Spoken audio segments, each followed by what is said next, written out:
दोस्तों, एक कहानी एक सच्ची घटना पर आधारित है। मेरी दादी की किराना और दूध की डेयरी की एक छोटी सी दुकान थी। दादी और मैं मिलकर दोनों दुकान चलाते थे। गांव में हमारा बड़ा नाम था। हर रात को दुकान बंद करके दादी घर चली जाती और मैं अपने दोस्तों के साथ चौराहे पर बैठकर एक दूसरे को भूत प्रेतों की कहानियाँ सुनते और सुनाया करते थे। कभी कभी गांव वाले बड़े बूढ़े भी हमारे साथ बैठकर हमें चुड़ैल की कहानियाँ सुनाया करते थे। और कभी कभी तो गांव वालों से छुपते छुपाते हम तरह तरह की हॉन्टेड जगह पर भी जाया करते थे। इन सब में से सबसे आगे मैं होता था। मुझे उन काली शक्तियों को ललकारना बड़ा शौक था।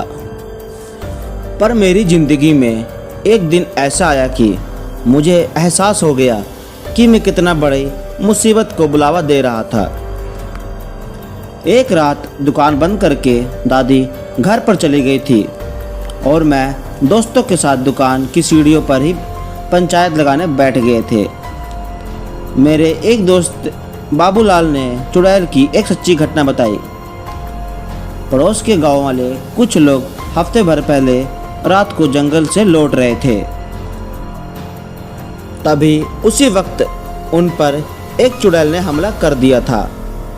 उनमें से एक तो उसने किसी शिकार की तरह दबोच लिया और उसकी गर्दन पर लंबे नाखून गड़ा दिया और उसका खून पीने लग गया।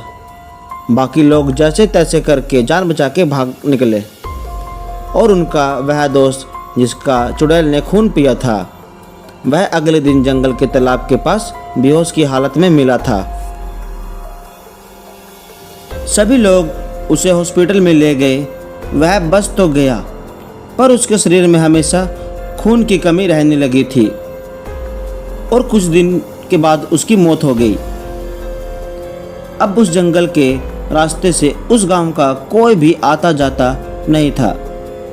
वह हमारे गांव के लंबे रास्ते से होकर गुजरते थे।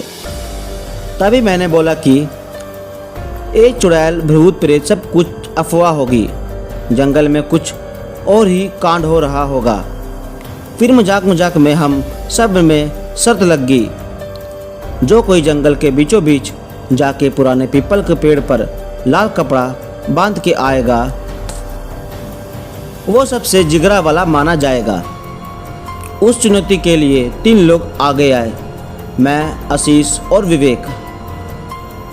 और दूसरे ही दिन रात को दुकान बंद करने के बाद सब ने घर पे बोल दिया कि दोस्त के बर्थडे है, थोड़ा लेट आएंगे।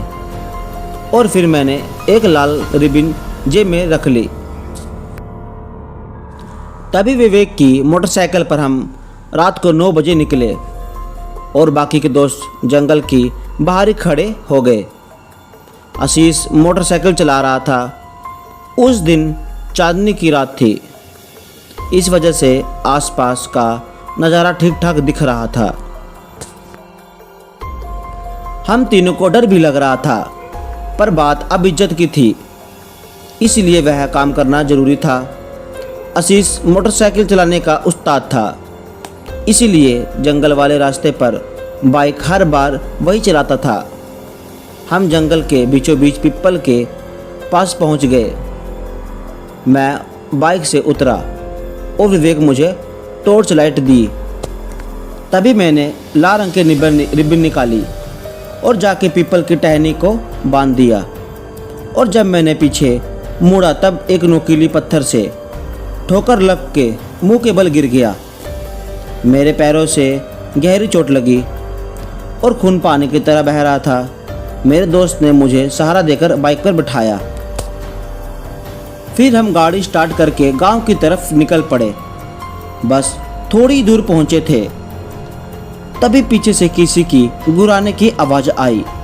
आशीष ने मोटरसाइकिल रोक दी और हम तीनों ने बाइक पर बैठे बैठे पीछे मुड़ के देखा तो उस वक्त का नज़ारा हमारी आंखों के सामने था। उसे देखकर कुछ समय के लिए हमारा दिल धड़कना, नाक सांस लेना भूल गए थे, क्योंकि मेरा खून जिन पत्थरों पर गिरा था उन पत्थरों को एक औरत एक एक करके चाट रही थी। वह औरत पूरी तरह खून से नहाई हुई थी। सिर्फ उसकी आंखें की सफ़ेद पुतलियाँ दिख रही थी। खून चाटते वक्त वह हमारी तरफ देख ही रही थी और तभी अचानक उसने पत्थर फेंका और हमारी तरफ झपट पड़ी। लेकिन तभी आशीष ने किसी रेसर की तरह बाइक भगाई।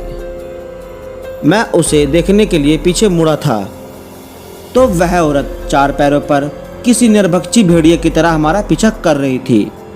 एक पल के लिए तो उसने हमें पकड़ ही लिया था, पर किस्मत से आशीष के हाथ में बाइक थी।